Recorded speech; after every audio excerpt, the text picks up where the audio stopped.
This is Chris Hayes, the host of MSNBC's All In.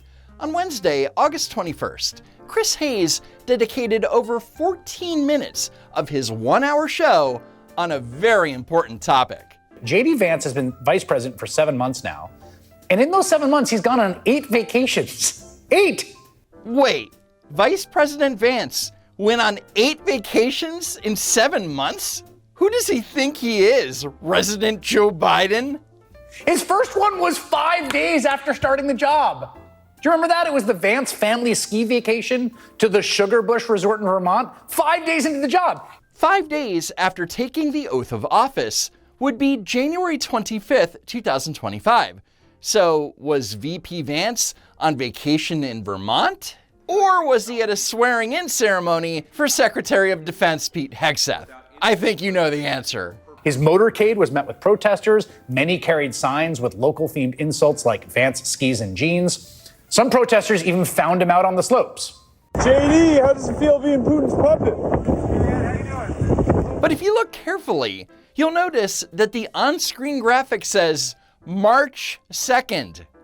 I mean, it is a little weird for the vice president to go on vacation less than 1 week into the job. Yeah, it would be if it actually happened. But then Chris Hayes tells his in-studio guests that he recalls the moment when he heard about Vance's ski trip. It is genuinely striking, right, how much he seems to have gotten the job and then immediately sort of like just absorbed the perks of like, oh, this is what I get to do. The thing that really struck me when we were going back through this, Claire, was that first skiing trip, which I remember thinking at the time, like, they didn't just start the job 5 days ago. So he specifically remembers a thing that never happened. Look, if Chris Hayes will lie about this, he'll lie about anything and everything. Also, they were in Vermont reportedly for 2 days. Is a 2-day trip considered a vacation? Not really. But then he went again in March, the JD and Usha Vance Greenland vacation. That was gonna be a family trip. Greenland, of course, the object of Trump's bizarre territorial obsessions. They had to plan an extended trip with the whole family, the kids. They ended up staying for just 3 hours at a US Space Force base to avoid protests by Greenlanders. So Timu Rachel Maddow here just said that Vance was only in Greenland for 3 hours, but insists that that qualifies as a vacation. Got it. By the way, he was there with Energy Secretary Chris Wright and then National Security Advisor Mike Waltz. Again, wasn't a vacation. Greenland vacation?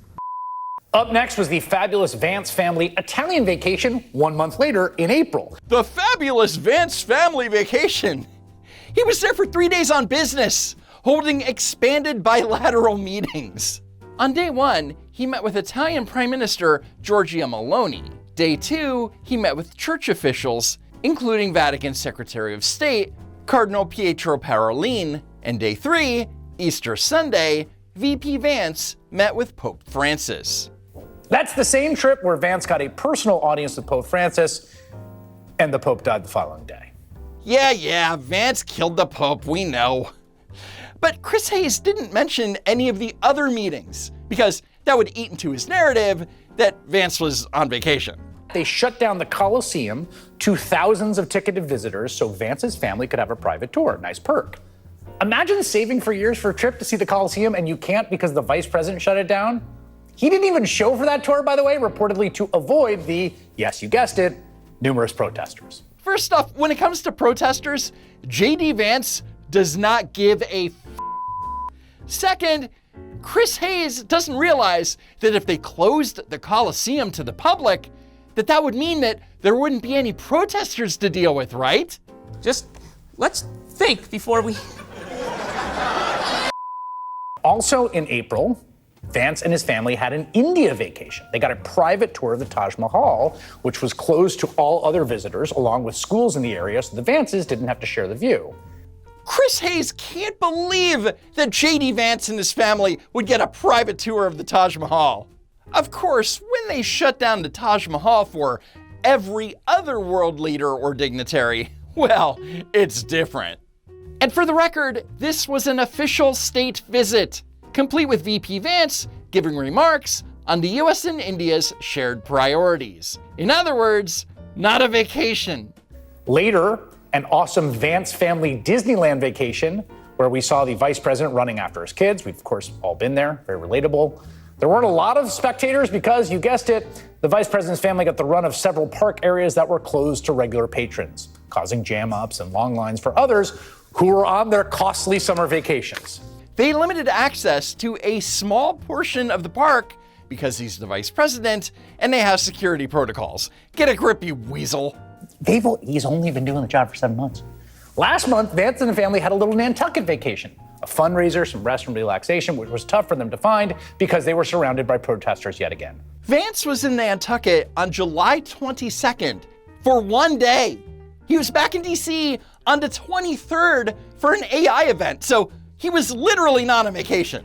And then just 2 weeks ago, Vance and his family headed to Ohio for a JD Vance birthday vacation. I had a really good day. We woke up, we took the kids canoeing down the Little Miami River in southwestern Ohio, and then I played golf, and then I had a really delicious meal and ice cream for dessert. That's my perfect day. Part of why that river trip was so perfect was because the Army Corps of Engineers raised the level of the entire river for Vance's trip just to create, quote, ideal kayaking conditions for the vice president. But that's a lie. I know you're shocked. According to reporting by the New York Times, the water level of the river was raised specifically because the Secret Service made the request, because they were using motorized boats that needed deeper waters to operate. A Secret Service spokesman said that for security reasons, the agency asked the U.S. Army Corps of Engineers to temporarily increase water flow from Cedar Creek Lake, which is connected to the river.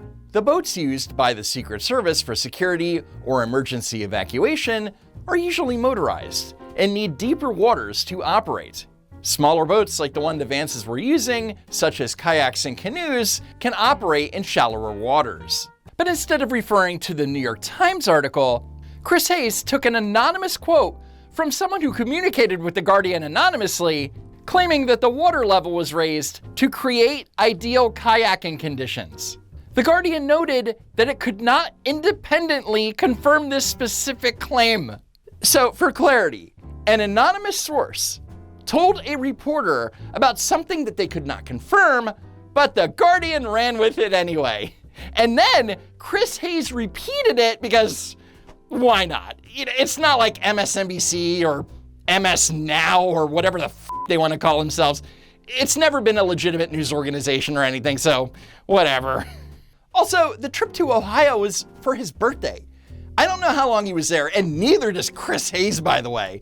But I bet it wasn't more than a day or two, and that's not a vacation. That's a weekend getaway at best. Now Vance is just back home from taking his clan on vacation number 8, the Cotswold, England family vacation, where he stayed in a $10,000 a month manor home. Finally, an actual vacation. From August 8th through the 15th, Vice President Vance was on holiday in England, where he played golf on at least 2 different occasions, and even went fishing with British Foreign Secretary David Lammy. So 7 of the 8 examples weren't actual vacations, but great job, Chris Hayes. You're doing God's work. So Vice President J.D. Vance is back from his 8th trip in 7 months on the job. He's been to Rome and India, Nantucket, and Disneyland, the Cotswolds. Is that a lot, though? Yes, especially if you remember what Fox News used to say about a certain Democratic president's vacations. Is this a good time for President Obama to take a 9-day vacation on the Vineyard? We have a president that's constantly, whether it's Martha's Vineyard or someplace else, constantly on vacation. I mean, all the time, it's on vacation. $4 million. That's the total cost of President Obama and his family's 17-day vacation to Hawaii. Is this bitch for real? He's comparing Vance going on a 1-week vacation to England with President Obama's 16-day trip to Martha's Vineyard and a 17-day trip to Hawaii. Not remotely the same, Chris. You see the irony here, right? Chris Hayes is pointing out that Fox News isn't being critical of VP Vance's non-existent vacations, yet neither he or anyone on his network was slightly critical of President Obama's mega vacations, Pete Buttigieg's 2-month parental leave, or Joe Biden's weekly 3-day getaways to Rehoboth, so Chris Hayes can get f***ed. Anyway, that's it for now. Thank you so much for watching, and I hope to see you next time, if there is next time.